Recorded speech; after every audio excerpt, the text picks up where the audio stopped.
The OldPreMeds podcast, session number 78.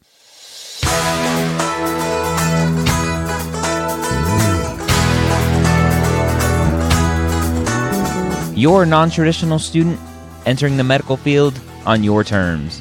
You may have had some hiccups along the way, but now you're ready to change course and go back and serve others as a physician. This podcast is here to help answer your questions and help educate you on your non-traditional journey to becoming a physician.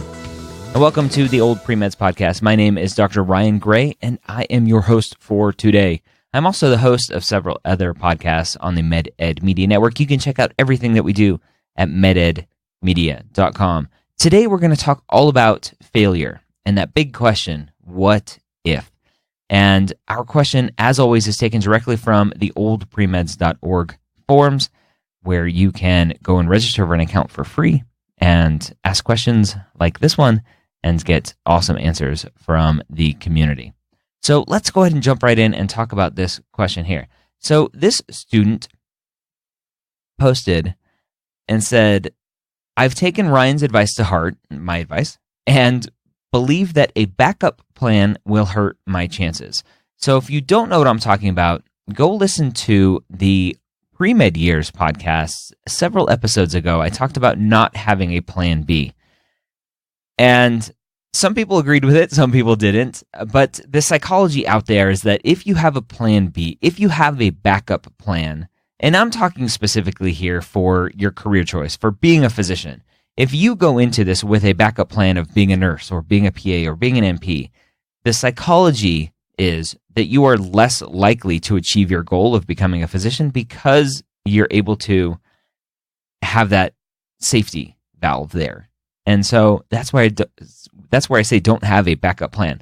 And so this student obviously heard that advice, and they go on. It says, and they say, not begrudgingly either.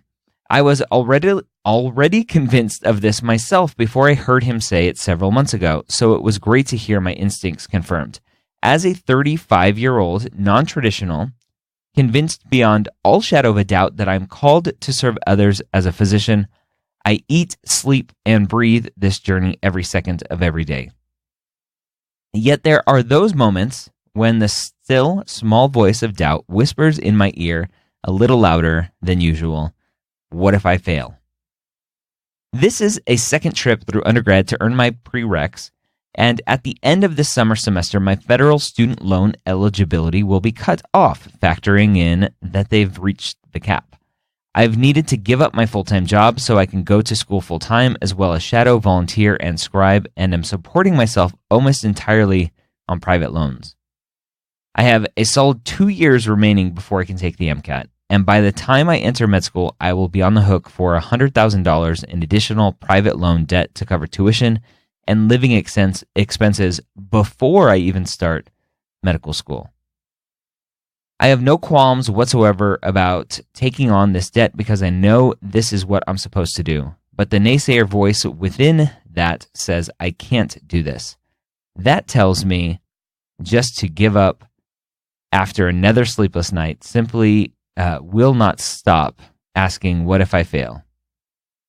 I exercise regularly, try to limit caffeine, and eat healthy. I was a personal trainer for years, so I do all that I can to alleviate stress. What other suggestions do you have to shut up this voice? All right, so let's talk about this. That little voice in the back of your head that says, what if I fail, is your guiding light. Now, the little voice in the back of your head is most likely your limbic system saying, stop, this is scary. We don't want to do this. Unfortunately, it's stupid. It's not very smart for the age that we live in today. That little voice in the back of your head used to be able to tell us, don't go out there. There's a saber-toothed tiger out there that's going to eat you. That was a great little voice to have in the back of your head 100,000 years ago. But in today's day and age, that little voice in your head always rears up when you're on the verge of something great, when you're in the face of something that's tough. It's never there when you're sitting on the couch playing video games. It's never there when you're ordering pizza on the phone. It's never there when life is easy. It's always there when life is hard, when you're making decisions that have the potential to affect you and everybody else in your life and in your future life as well.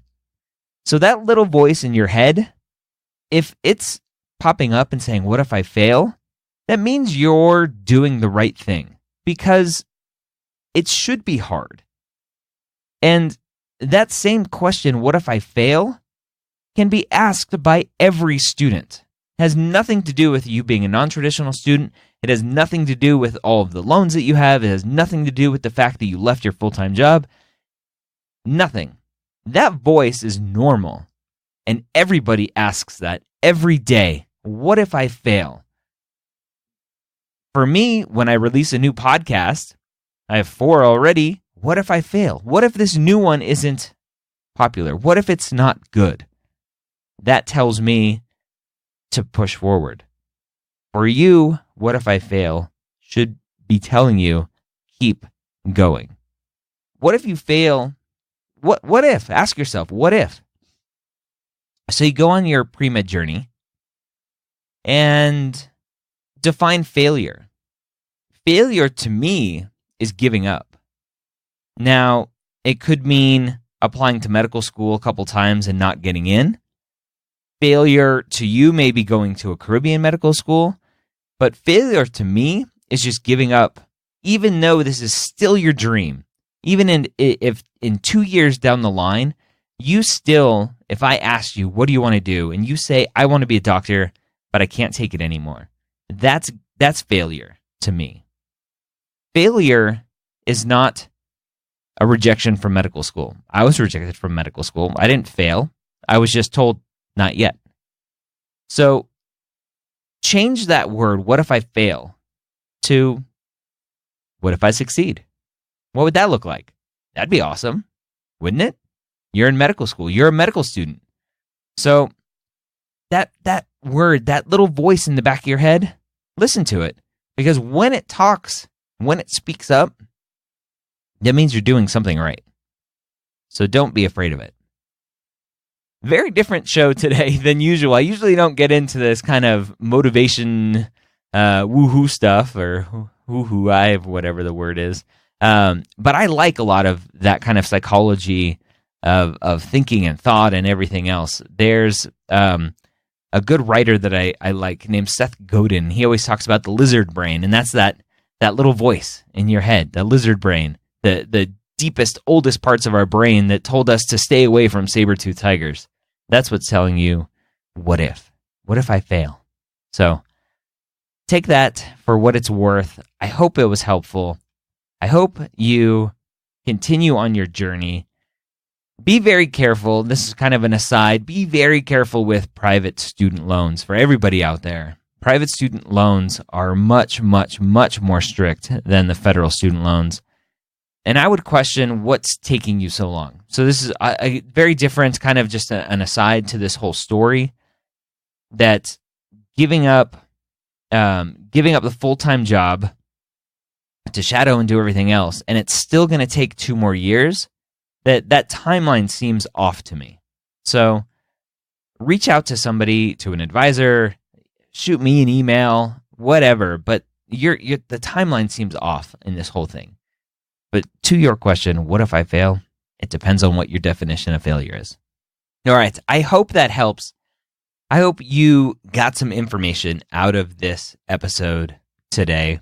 As always, go join the OldPreMeds community over at oldpremeds.org. Ask a question in the community. Great community over there. So enjoy that. And as always, come back and join us here at the OldPreMeds podcast. Don't forget to subscribe if you don't already. If you're just listening to this on the website, subscribe in your favorite podcast app. I actually created a video to show you how to subscribe if you don't know how. It's at medicalschoolhq.net/how-to-subscribe. All one word, how to subscribe. So that will show you how to subscribe on an iOS and an Android device. I hope you have a great week. We'll see you next time here at the OldPreMeds podcast.